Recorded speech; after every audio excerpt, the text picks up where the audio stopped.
할렐루야. 우리 주님의 놀라운 평화가 여러분의 심령과 가정과 일터 위에 흘러 넘치시기를 축복드립니다. 앞뒤 좌우에 있는 분들에게 축복의 인사를 좀 해주십시오. 당신 곁에 앉아 행복합니다. 이렇게 한번.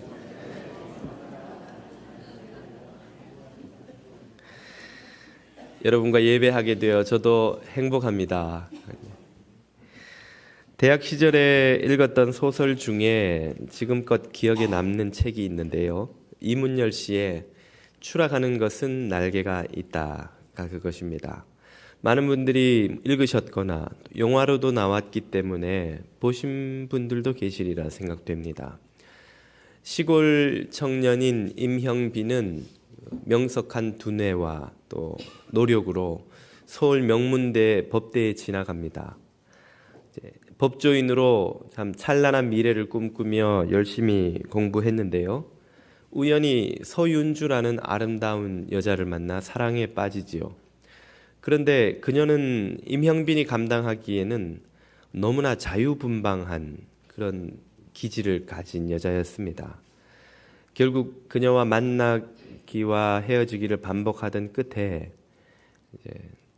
법조인의 삶은 진즉에 포기하고 일반 기업에 다니며 다른 여자와 결혼해 살게 되지요. 그러나 결국은 그녀를 잊지 못하여서 이혼하고 미국으로 건너갑니다. 그리고 그들의 사랑의 여정은 오스트리아까지 이어지는데요. 마침내 그녀에 대한 질투와 분노를 못 이겨 임형빈은 권총으로 그녀를 쏘고 살인자가 되는 것으로 이 안타까운 소설은 끝이 나죠. 대학 시절에 그 소설을 읽으면서 참 인생이 뜻대로 안 되는 것이구나. 또 한 사람이 이렇게 비극적으로 추락할 수가 있구나. 또 그는 여러 번 그의 삶을 그 추락으로부터 막을 수 있는 기회가 있었는데 왜 그러지 못했을까? 여러 가지 생각이 들었습니다. 소설의 제목은 아마도 그리스의 신화인 이카루스의 이야기에서 따온 것으로 보입니다. 이카루스는 신의 노여움을 사서 크레타 섬에 갇히는데요. 탈출을 위해 밀랍으로 만들어 붙인 그 날개를 달고 드디어 날아서 탈출에 성공하게 되지요. 그러나 이카루스의 아버지가 한 충고, 이것은 밀랍으로 만들어 붙인 것이니 너무 높이 태양 가까이 날지 말거라 하는 이 충고를 그는 흥분한 나머지 잊어버리고 높이 태양을 향해 가까이 갔다가 밀랍이 떨어져서 날개를 잃고 추락해서 목숨을 잃은 것으로 그 그리스 신화는 끝이 납니다. 그 신화에서 이야기를 따왔다면 제목이 추락하는 것은 날개가 없다, 날개가 떨어져 나갔다고 했어야 마땅할 텐데 이문열 씨는 추락하는 것은 날개가 있다라고 맺고 제목을 달고 있죠. 저는 혼자 생각에 이 말은 임형빈이나 또 많은 이 추락의 위기에 놓인 우리들에게 여전히 그 상황을 되돌릴 수 있는 날개 같은 이 지혜가 우리에게 있는 것이 아닌가, 그것을 이문열 씨가 강조하는 것이 아닌가 하는 생각을 해보았습니다. 제가 이문열 씨를 좀 알아서 한번 만나면 물어보려고 했는데 문제는 그분이 저를 잘 몰라요. 그래서 물어볼 기회는 없었습니다만은 아무튼 우리들의 인생에는 예기치 않은 위기가 찾아오고 또 그 위기를 잘 극복하지 못하여서 이 소설의 주인공 정도만큼은 아니겠으나 이런저런 크고 작은 추락을 경험하는 이들이 많이 있습니다. 그런가 하면 반면에 그런 위기들을 지혜롭게 잘 넘겨서 추락이 아니라 더 큰 도약을 하는 그런 인생들도 있죠. 왜 어떤 인생은 추락하고 어떤 인생은 새로이 도약하는 것일까요? 이카루스의 예를 들자면 그는 아버지의 충고를 귀담아 듣지 않은 것이 추락의 이유가 됐겠죠. 그렇다면 우리도 하나님 아버지께서 주시는 지혜의 충고를 귀담아 듣지 않는 것으로 이런 추락의 비극적인 상황을 만날 수 있지 않을까 하는 생각이 듭니다. 우리들의 인생도 추락의 위기에서 다시 날아올라 도약할 수 있게 해주는 그런 날개를 가지고 있다는 것입니다. 주님이 주시는 그 지혜의 날개는 무엇일까요? 오늘은 이 문제를 좀 생각해 보고자 합니다. 우리 개개인이 인생의 추락을 막을 수 있는, 추락으로부터 다시 도약할 수 있도록 우리를 도와주는 날개가 있다면 그것은 무엇일까요? 저는 그것을 먼저 겸손의 날개라고 부르고 싶습니다. 오늘 본문을 보면 루벤이 인생의 목적을 잃고 방황하는 장면을 만납니다. 29절과 30절을 보시죠. 루벤이 돌아와 구덩이에 이르러 본즉 거기 요셉이 없는지라 옷을 찢고 아우들에게로 되돌아와 이르되 아이가 없도다 나는 어디로 갈까? 아이가 없도다 나는 어디로 갈까? 내 인생의 목적과 의미와 내 가장 소중한 것이 사라졌도다. 나는 이제 어떻게 살까? 하는 우리들의 탄식과 참 많이 닮아 있지 않습니까? 루벤이 왜 이런 상황에 처하게 되었습니까? 그것은 루벤의 계획이 어긋났기 때문이라고 할 수 있겠죠. 창세기를 우리가 쭉 읽어왔습니다만 그동안 많이 쉬어서 여러분의 기억이 희미해졌지 않을까 생각이 됩니다. 우리는 요셉의 형들이 요셉이 오는 것을 보고 그를 죽이기로 작정한 상황을 읽어왔습니다. 그러나 루벤은 요셉을 살리고 싶어서 꾀를 내지요. 우물 구덩이 속에 집어넣고 우리가 직접 죽이지는 말자. 그리고 적당한 때에 돌아와서 그를 건져내려 하였는데 그가 돌아와 보니 예기치 않은 상황이 벌어진 것입니다. 루벤의 생각에는 이 상황에서 요셉을 살릴 수 있는 가장 좋은 길이 우물에 넣어두는 것이었어요. 아니 우물 안에서 좀 한동안 목은 마르고 힘은 들고 겁은 나겠지만 무슨 일이 있을까? 무슨 별일이 있을 수 있을까? 그것이 루벤의 계산이었습니다. 그런데 루벤이 계산에 넣지 못한 변수가 있었던 것이죠. 이 도단은 메소포타미아와 이집트를 잇는 무역상들이 오가는 왕의 대로 상에 있습니다. 가끔씩 무역상들이 짐을 싣고 낙타를 끌고 이 길을 지나가죠. 마침 루벤이 자리를 비운 그때에 무역상들이 지나갔고 그 무역상들을 보고는 다른 형제들이 요셉을 우리가 죽이느니 차라리 팔자. 그러면 우리 손에 피도 안 묻히고 요셉은 안 봐도 되고 우리 손에는 돈이 떨어지고 일석삼조가 아닌가. 그런 아이디어를 형제들이 내게 될 줄, 그때 무역상이 지나가게 될 줄 루벤은 꿈에도 생각을 못했던 것이죠. 루벤이 예상치 못한 일 때문에 그의 인생이 틀어져 버린 것입니다. 이런 우리의 예상치 못한 일들, 상황들은 우리 인생에 간혹 일어나는 것일까요? 간혹이 아니라 늘 일어나죠. 우리 인생은 우리 계획대로 거의 되지 않습니다. 여러분이 언제 미국에 이민 와서 살려고 어릴 때부터 작정하신 분이 계신가요? 이 남편, 이 아내와 평생 한 침대에서 자게 될 줄 작정하신 분 혹시 계십니까? 이렇게 좋은 아름다운 교회, 이렇게 멋진 목사가 있는 교회를 섬기게 될 줄 여러분 예상이나 하셨어요? 예상치 못한 일은 늘 일어납니다.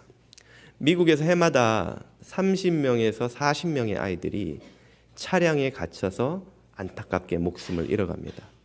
부모들이 생각할 때는 잠시인데 별일이 있겠어. 5분만 내가 가서 빨리 물건 리턴하고 오지. 그리고 갑니다마는 막상 가보면 줄이 생각보다 긴 거예요. 리턴을 했는데 직원이 컴퓨터가 안 된다고 기다리라 그래요. 들고 가서는 나타나지를 않아요. 돌아오지도 있지도 못하는데 또 예기치 못하게 누군가를 만나서 잠시 인사하고 그러다 보면 1시간 지나가는 것 금방이죠. 미국의 중부나 남부 지방의 더운 여름에 1시간이면 차온도가 100도를 넘어갑니다. 어린아이는 목숨을 잃을 수도 있는 상황이 일어나는 것이죠. 별일 있겠어 하고 갔다 왔다가 해마다 자신의 아이를 잃는 부모들이 30에서 40명이 된다는 것입니다. 이 일뿐 아니라 우리 인생의 모든 것이 우리가 계획하지 못하는 변수로 가득하다는 것을 우리가 깨달아야 됩니다. 그래서 성경은 우리에게 뭐라고 말합니까? 잠언 27장 1절입니다. 너는 내일 일을 자랑하지 말라. 하루 동안에 무슨 일이 일어날는지 내가 알 수 없음이니라. 그러므로 어리석은 사람들만이, 삶에 대한 이해가 얕은 사람들만이 장담을 합니다. 내 인생에 대해서, 미래에 대해서, 약속에 대해서 자기가 할 수 있는 것에 대해서, 자기가 할 것에 대해서 장담을 하는 것이죠. 정치인들의 공약을 보십시오. 물론 아예 처음부터 지킬 생각도 없이 공약한 사람들도 많기 때문에 그렇겠지만, 정직하고 진실하다는 정치인들조차도 자기가 공약할 때는 그걸 지킬 마음이었어요. 그러나 막상 그 자리에 가보면 생각만큼 여건이 그렇지 않다는 걸 알게 되는 거예요. 상황이 변했다는 걸 알게 되는 것입니다. 사람들이 다 내 맘 같지 않다는 걸 알게 되는 거예요. 그 사람이 원함과 상관없이 상황이 그렇게 되지 않는 것입니다. 멀리 갈 것도 없이 여러분 곁에 앉은 남편을 한번 보세요. 손에 물 한 방울 안 묻히게 해줄 것처럼 감은 이슬로 유혹할 때는 언제고, 막상 결혼하고 나니까 자기 손에 물을 한 방울 안 묻히고 사는 사람들이 아닌가요? 목사님은요? 저는 주부습진이 걸렸어요. 보실래요? 우리는 아무도 자신의 미래에 대해서 장담할 수 없습니다. 야고보서 4장은 이렇게 권면하시죠. 들으라, 너희 중에 말하기를 오늘이나 내일이나 우리가 아무 도시에 가서 거기서 1년을 유하며 장사하여 보리라 하는 자들아, 내일 일을 너희가 알지 못하는도다. 너희 생명이 무엇이뇨? 너희는 잠깐 보이다 없어지는 안개니라. 아멘.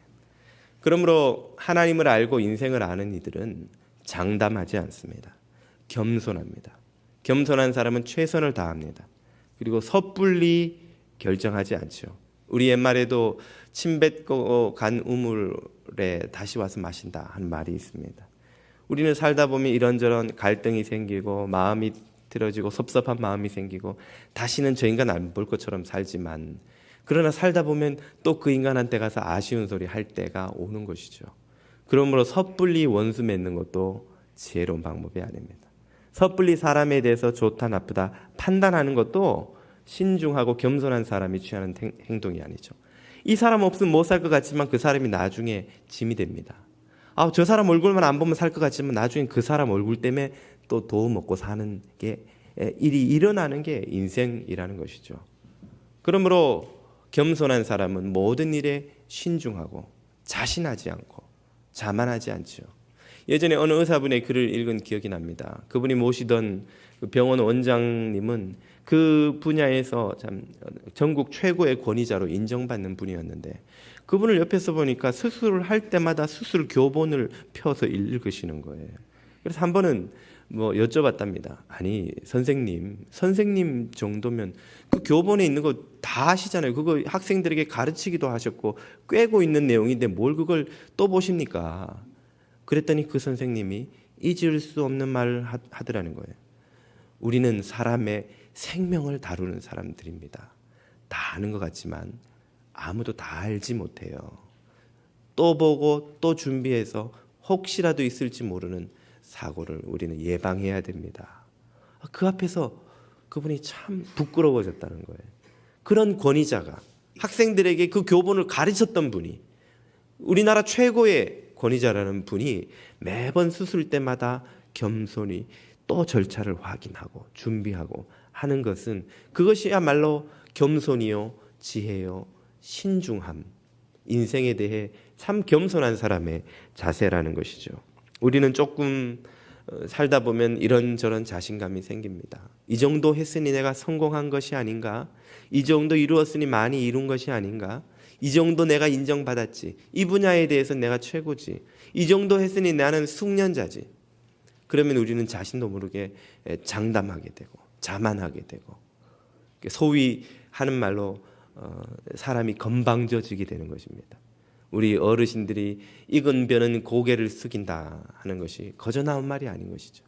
알면 알수록, 가지면 가질수록, 성공하면 성공할수록 더 인생 앞에, 하나님 앞에, 또 이웃 앞에 겸손하게 되면 우리는 추락할 위기를 지혜롭게 지나갈 수 있는 것이죠. 우리가 요즘 한국에서 갑질로 참 추락하시는 분들을 보면 어떤 생각이 듭니까? 하나같이 성공한 분들이에요. 부나 권력이나 지위나 명성으로 남부러울 것이 없는 분들인데 왜 그런 갑질이라는 부끄러운 짓으로 추락합니까? 자신도 모르게 자만한 것이죠. 인생에 대한 겸손을 잃어버리는 거예요. 이웃에 대한 겸손을 잃어버리는 거예요. 하나님 앞에서 겸손을 잃어버리는 것이죠. 저와 여러분이 이 겸손의 날개를 달고 날아오를 때에 인생의 추락이 아닌 도약이 저와 여러분 앞에 있을 줄로 믿고 축복드립니다. 두 번째로 가정의 추락을 막는 날개가 있습니다. 그것은 바로 절제의 날개입니다. 루벤은 장자입니다. 장자의 권위와 영향력이라는 것은 고대 세계, 오늘 이 현대 세계와는 비교할 수 없는 차원의 것입니다. 아버지가 없는 곳에서는 장자가 절대권이에요. 여러분 요즘도 가끔 뭐 아버지가 어디 출장 가시거나 하면 큰아들에게 야 네가 엄마와 아이들을 동생들 돌봐야 돼 이렇게 말하는 문화를 보지 않습니까? 그만큼 장자에게는 무거운 책임이 있고 책임에 따르는 큰 권위가 주어져 있기 때문에 그렇습니다. 그 말은 루벤이 동생들이 요셉을 죽이려고 할 때 딱 가로막아 서서는 그들을 꾸짖었다면 이 녀석들은 무슨 소리냐고, 아무리 동생이 혹은 밉고 하더라도 피를 나눈 형제들끼리 동생을 해한다니 이런 일은 있을 수 없는 것이야 라고 따끔하게 꾸짖고 막았었다면 애초에 이런 상황이 벌어지는 것 자체를 막을 수 있었을 것입니다. 그런데 루벤은 그렇게 하지 않았죠. 기껏 낸 아이디어가 뭐 동생을 우물에 좀 넣어두고 우리가 직접 해하지는 말자. 왜 그런 아이디어를 낼 수밖에 없었는가? 그는 동생들을 꾸짖고 가로막지 않은 것이 아니라 가로막지 못한 것입니다. 제가 판단할 때는 왜 그런가? 우리의 뇌리를 스쳐가는 사건이 있죠. 루벤에게는 참 따라다니는 씻을 수 없는 꼬리표가 됩니다. 창세기 36장 22절을 보십시오. 이스라엘 야곱이 그 땅에 거주할 때에 장남 루벤이 가서 그 아버지 야곱의 첩 빌하와 동침하매. 빌하는 어머니의 몸종이었으니 원래 아마 어린 아이였을 테고 이때쯤에는 장남인 루벤과 나이 차이가 얼마 나지 않았을 가능성이 큽니다. 그러나 어쨌든 빌하는 법적으로는 그의 어머니인 거예요. 이런 부끄러운 일이 평생 이 루벤에게는 꼬리표가 됩니다. 루벤은 성경의 문맥을 보면 동생을 살리려고 했던 상황에서 참 심성이 착했다는 생각이 듭니다. 그리고 아버지의 평가를 보면 재주도 많았다는 것을 알 수가 있어요. 창세기 49장 3절을 보십시오. 루벤아 너는 내 장자요 나의 능력이요 나의 기력의 시작이라. 위광이 초등하고 권능이 탁월하다마는 그러나 이 일로 인해서 그는 아버지의 인정을 잃어버리죠. 4절입니다. 물의 끓음 같았은즉 너는 탁월치 못하리니 내가 아비의 침상에 올라 더럽혔음이로다. 아버지로부터 장남으로서의 권위를 인정받지 못한 것입니다. 아버지에게 인정받지 못하는 장남을 동생들은 어떻게 대했을까요? 동생들은 그를 인정했겠습니까? 무엇보다 그 동생들 중엔 누가 있습니까? 이 루벤의 부정의 상대인 빌하의 두 아들인 단과 납달리가 거기 있어요. 단과 납달리가 루벤을 형 취급은커녕 인간 취급이나 했겠냐는 것입니다. 루벤이 당당히 동생들 앞에서 요셉을 살리고 싶었음에도 이렇게 해서는 안 된다고 말할 수 없었던 이유가 그가 동생들 앞에서 권위를 잃어버렸기 때문에 그래요. 이것은 무절제가 우리의 삶을 얼마나 추락시키는가를 보여줍니다. 얼마나 많은 정치, 사회, 경제적 리더들이 그들의 무절제함으로 말미암아 이런저런 추문에 비리에 연루되어 추락하는지 모릅니다. 그러므로 리더의 최고의 덕목은 재능이라기보다는 절제라고 할 수 있습니다. 재능이 좀 부족해도 절제가 있는 리더는 또 자신의 임무를 탁월하지는 않더라도 그럭저럭 감당할 수 있습니다. 그러나 절제가 부족한 이 리더는 아무리 재능이 있어도 자신 성공하기가 어렵습니다. 자동차에서 가장 중요한 부품은 그러므로 엑셀레이터가 아니라 브레이크인 것이죠. 브레이크가 튼튼하면 엑셀이 좀 부족해도 느리지만 안전운행할 수 있습니다. 그러나 브레이크가 부실한데 엑셀이 성능이 좋으면 좋을수록 더 위험한 시한폭탄이 되어서 도로 위를 달리게 되는 것이죠. 절제보다 중요한 것은 없기 때문에 아마 우리 선조들은 지나침은 부족함만 못하다고 한 것이 아닐까요? 절제해서 후회하는 인생은 없습니다. 그러나 무절제하고 후회하지 않는 인생도 없다는 것을 알아야 됩니다. 절제가 모든 지도자에게 다 필요하겠습니다만 가장 필요한 지도자가 있다면 바로 가정이라는 소우주의 태양이 될 가장 아버지라고 생각합니다. 하나님은 아버지라는 태양을 통해서 이 가정이라는 태양계 안에 은혜의 빛을 비추어 그 가정이 복지를 누리게 해 주셨습니다. 이것이 하나님의 계획입니다. 태양빛을 받아 각 행성이 생명을 탄생시키듯이 이 아버지의 빛을 받아 아내와 자녀들, 온 가족이 복지를 누립니다. 거기서 행복과 화목을 누립니다. 그런데 그 아버지가 태양빛을 잃어버리면 권위를 잃어버린다는 것이죠. 그 태양계는 태양이 없는 얼음 덩어리 같은 세상이 되고야 마는 것입니다. 그것을 노리는 것이 마귀의 계획입니다. 마귀는 음란과 탐욕과 게으름과 사치와 낭비와 분노와 폭언과 폭력과 각종 블랙홀 같은 것들로 이 아버지의 빛을 꺼뜨리려고 합니다. 그러므로 우리는 아버지들을 위해 기도해야 하고 아버지들은 사명감을 가져야 합니다. 가정이라는 태양계를 축복하기 위한 축복의 통로로 하나님이 우리를 삼으셨다는 사실을 깨달아야 하는 것이죠. 아버지가 밝게 빛나면 온 가정이 축복을 받습니다. 아버지의 빛이 꺼지면 온 가정이 고통을 받습니다. 오늘 우리 뉴제 장로교회 모든 아버지들이 이 절제 날개를 달고 날아오르시는, 그래서 가정을 축복하는 아버지들 되시기를 축복드립니다. 마지막으로 공동체의 추락을 막는 날개가 있습니다. 그 날개는 바로 용기의 날개입니다. 르우벤이 비록 권위를 잃기는 했으나 그러나 그에게는 장자로서의 책임이 있었습니다. 그는 마땅히 동생들 앞에서 No, 이래서는 안 된다라고 막아설 책임이 그에게는 있었는데 그는 그렇게 하지 못했습니다. 그가 그렇게 하지 못한 첫 번째 이유를 권위의 상실이라고 말씀드렸습니다만 또 하나의 이유가 저는 거기에 있다고 봅니다. 그것은 바로 그의 비겁함입니다. 그가 왜 비겁했는가? 동생들 중에 누가 이 상황을 주도했을지를 한번 여러분 짐작해 보시기를 바랍니다. 성경은 명시적으로 그들의 이름을 밝히고 있지 않지만 저는 짐작키로 그들은 시므온과 레위가 아니었을까 하는 생각이 듭니다. 시므온과 레위는 형제들 중에서도 가장 과격한 기질을 가진 인물들입니다. 우리가 이미 앞에서 동생 디나의 복수를 위해서 세겜 한 사람뿐 아니라 그 부족 전체를 몰살시키는, 참 아무리 인권이 중요하지 않은 야만의 시대였고 전쟁만 하면 적을 다 죽이는 것이 상식인 시대였다 할지라도 참으로 가혹하고 잔혹한 일이 아닐 수 없습니다. 한 부족을 요즘 말로 하면 씨를 말려버리고 학살을 해버리는 거예요. 그리고도 꾸짖는 아버지에게 시므온과 레위는 오히려 대어듭니다. 아버지하고 막 싸우죠. 이런 기질을 가진 사람들은 주변에 긴장을 조성합니다. 그리고 그런 사람들과 맞서는 것은 대단히 부담스럽고 힘든 일입니다. 그런 부담을 르우벤이 겪고 있었으리라 충분히 짐작할 수 있습니다. 요즘 한국에서 아주 이슈가 되고 있는 사건 중에 하나가 그 여중생 폭행 사건이죠. 여러 명의 여중생들이 후배 여중생 하나를 어찌나 폭행을 했는지 아이가 온몸이 피투성이가 되고 실신을 나중에 했다는 거예요. 거기에 있었던 아이의 증언을 들어보니까 그 공사장에서 쓰다 남은 그 뭐라 그럽니까, 철근 파이프 가지고 아이를 때렸다는 거예요. 참 뭐 일일이 옮기기가 너무 잔혹할 정도로 그런 일이 어떻게 전모가 다 밝혀지게 되었는가?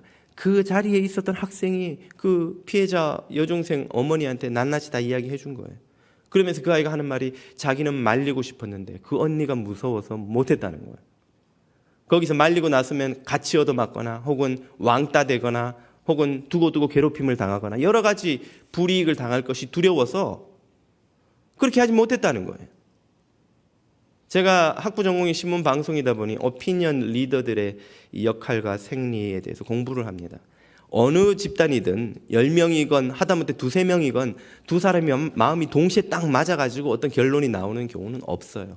항상 의견을 주도하는 오피니언 리더들이 한두 명 있기 마련입니다. 그리고 대부분은 동조하거나 아니면 묵인하거나 그래도 괜찮겠다 하여 침묵하거나 해서 어느 공동체의 의견이 결정이 되고 판단이 되고 진행이 됩니다. 이 12명이 모인 야곱의 형제들도 동시에 형제들이 다 요셉을 죽이자고 했을 리가 없어요. 다 미운 마음은 있지만 아이고 저놈을 어떻게 했으면 좋겠는데 누군가가 나서서 죽여버리자 했을 때 반신반의하면서 끌려가는 사람들도 상당했을 거라는 것이죠. 문제는 그들이 침묵했기 때문에 그런 일이 벌어질 수 있는 것입니다. 여중생 폭행 사건에서 그 아이들이 옆에서 침묵했기 때문에 그런 일이 벌어질 수가 있는 거예요. 만약 그들이 노 하고 이런 일은 일어나서는 안 돼요 라고 루벤이 막았다면, 혹은 그 여중생 폭행 사건에 있는 아이 하나 둘이라도 언니를 강하게 막아 나섰다면 몇 대 더 같이 맞았을지 모르지만 그렇게까지 피투성이가 되는 일이 일어나지 않았을 것이라는 말인 것이죠. 악의 부흥은 항상 무엇을 조건으로 합니까? 의인의 침묵을 조건으로 하는 것입니다. 의인이 침묵하기 때문에 악이 부흥하는 거예요. 의인이 침묵하지만 않으면 악은 절대로 부흥할 수가 없습니다. 여러분, 많은 의인들이 침묵할 수밖에 없는 이유로 이런 생각을 가지고 있습니다. 내가 나선다고 뭔가가 변화가 있겠어 라는 생각이야말로 마귀의 가장 효과적인 선전선동이 먹힌 사례입니다. 여러분, 의인이 입을 열면 엄청난 힘이 있습니다. 의인은 그 자체로 존재 자체로 엄청난 힘이 있어요. 왜 그렇습니까? 악은 선의 부재입니다. 불의는 의의 부재입니다. 부재라는 것은 없는 존재라는 말이에요. 그것이 결코 의라는 존재를 이기지 못합니다. 무가 유를 이기지 못하는 거예요. 여러분, 어둠을 몰아내기 위해서 우리가 할 일은 무엇입니까? 불 들고 무슨 춤을 추고 하지 않아도 돼요. 그냥 불을 켜기만 하면 됩니다. 촛불을 켜면 방에 어둠이 밀려가요. 전원을 올리면 어둠은 밀려가는 겁니다. 의 앞에 불의는, 선 앞에 악은 무너질 수밖에 없습니다. 악이 막 소리를 지르고 위협하고 두려움과 공포를 조성하는 이유는 그 자신이 힘이 없기 때문에 그런 거예요. 진짜 힘 있는 존재는 소리 지르지 않습니다. 너 한 걸음만 더 와봐. 한 걸음만 더 와봐. 이제 마지막에 한 걸음만 더 와봐. 이거는 내가 어떻게 할 수 없기 때문에 자꾸만 얼르는 거예요. 진짜 힘 있는 사람은 아무 소리 안 해요. 가만히 보고 있다가 오면 때려서 쫓아보내지. 힘이 없으니까 자꾸만 그러는 거예요. 엄마들이 자꾸 힘이 없어지는 이유가 뭡니까? 너 한 번만 더 그래봐. 아이들이 아는 거예요. 벌써 몇 번 그랬는데도 엄마가 별 수 없다는 걸. 악이 자꾸 우리를 위협하는 것은 악이 힘이 없기 때문에 그런 거예요. 의인은 그 존재 자체로 엄청난 권위와 힘과 영향력이 있습니다. 이것을 여러분 믿으실 수 있기를 바랍니다. 그러므로 의가 침묵하지 않으면 악은 절대로 부흥하지 못합니다. 최근에 세월호에서 자신의 딸을 잃은 한 어머니의 인터뷰를 읽었습니다. 그녀는 여러분도 기억하시겠지만 23명의 아이들의, 참 유치원생 아이들의 목숨을 앗아간 시랜드 화재 참사 사건을 비롯한 각종 부정과 불법이 만들어낸 참사들을 볼 때마다 마음속으로는 분노하면서 차마 나서서 뭐라고 말하지 못했다는 거예요. 먹고 살기 바빠서 내가 아니라도 누군가 하겠지. 혹은 괜히 나섰다가 불이익을 당할까 봐. 그런데 침묵했더니 결국은 그 부정과 불법이 내 딸을 빼앗아 갔다고 그녀는 고백하고 있습니다. 내가 만약 그때 침묵하지 않았다면 더 이상 이런 불정과 불법이 우리들의 아이를 빼앗아 가도록 허락해서는 안 된다고 나섰다면 내 딸을 잃지 않았을 텐데, 그것이 내 딸을 빼앗아 가지 못했을 텐데 라고 고백하고 있는 것이죠. 신실한 신앙인으로 알려진 국민적 영웅이었죠. 차범근 전 국가대표 감독이 최근에 나도 많이 비겁했다라는 글을 쓴 것이 뉴스에 소개가 되었습니다.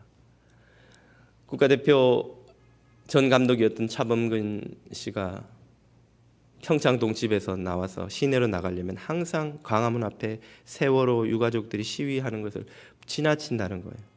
차로 거기를 지나칠 때마다 마음에 무거운 짐과 부끄러움이 있는 것이죠. 내가 저들을 모른 척하고 매번 지나쳐야 하는가. 늘 그 짐을 가지고 있다가 세월호 유가족들을 도왔던 박주민 변호사가 총선에 출마한다는 이야기를 듣고 짐을 좀 벗고자 후원금을 좀 보내려고 했는데 자기 이름으로 차마 못 보내겠더라는 거예요. 너무 유명인이니까 보내는 순간 바로 기사화가 될 것이 분명하니까. 그래서 자기 친구에게 야, 네가 나 대신 좀 이 돈 좀 보내주라 하고 맡겼더니 나중에 그 친구에게 물어봤더니 그 친구도 공개되기에는 직장이 너무나 번듯하여 차마 자기 이름으로 못 보내고 전업주 부인 자기 아내 이름으로 보냈다는 것입니다. 여러분 평창동에 가보셨어요? 제가 대학 시절에 과외하느라고 평창동 어느 집에 드나들었는데 현관에서 담 따라 쭉 한 바퀴 돌면 한 100m쯤 가야 됩니다. 현관문 벨 누르고 문 열리면 아이 방이 있는 저 본가까지 가기 위해서 계단으로 정원을 지나서 한참 올라가야 그 집이 나와요.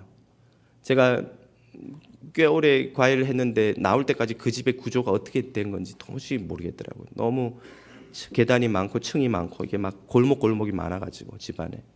그런 집에 살면 세월호 유가족들 편을 들었다는 사실이 그 당시에는 큰 불이익을 받는 이유가 될 수 있었다는 거예요.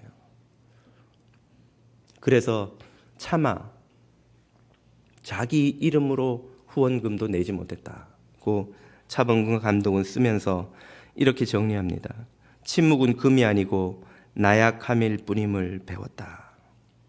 침묵은 불의 앞에서는 금이 아니라 불의를 동조하는 것이요 묵인하는 것일 뿐입니다. 의는 드러내는 것만으로도 힘이 있습니다. 진리의 말씀대로 살며 고통받는 이들 곁에 서고 불의 앞에 노라고 말하는 것만으로도 의는 능력이 드러납니다. 만약 루벤이 노라고 했다면 요셉을 잃지 않았을 것입니다. 그 어머니가 진작에 불의 앞에 노라고 했다면 그 딸을 잃지 않았을 것입니다. 그리고 차범근 씨와 같은 신앙인들이 불의 앞에 노라고 했다면 오늘 우리가 보고 있는 이 비참한 조국의 상황도 이 정도까지 되지는 않았을 것입니다. 우리가 이제 불의 앞에 담대히 노라고 한다면 우리의 조국 땅과 이 미주 땅이 추락하는 일은 결코 없으리라고 확신합니다. 저와 여러분이 이 용기의 날개로 날아오르는 성도들이 되실 수 있기를 축복드립니다. 기도드리겠습니다. 사랑과 은혜의 아버지 하나님, 겸손과 절제와 용기의 날개로 날아오르며 이 세상을 축복하는 주의 자녀들이 다 되게 하여 주시옵소서. 예수 그리스도 이름으로 기도드립니다. 아멘.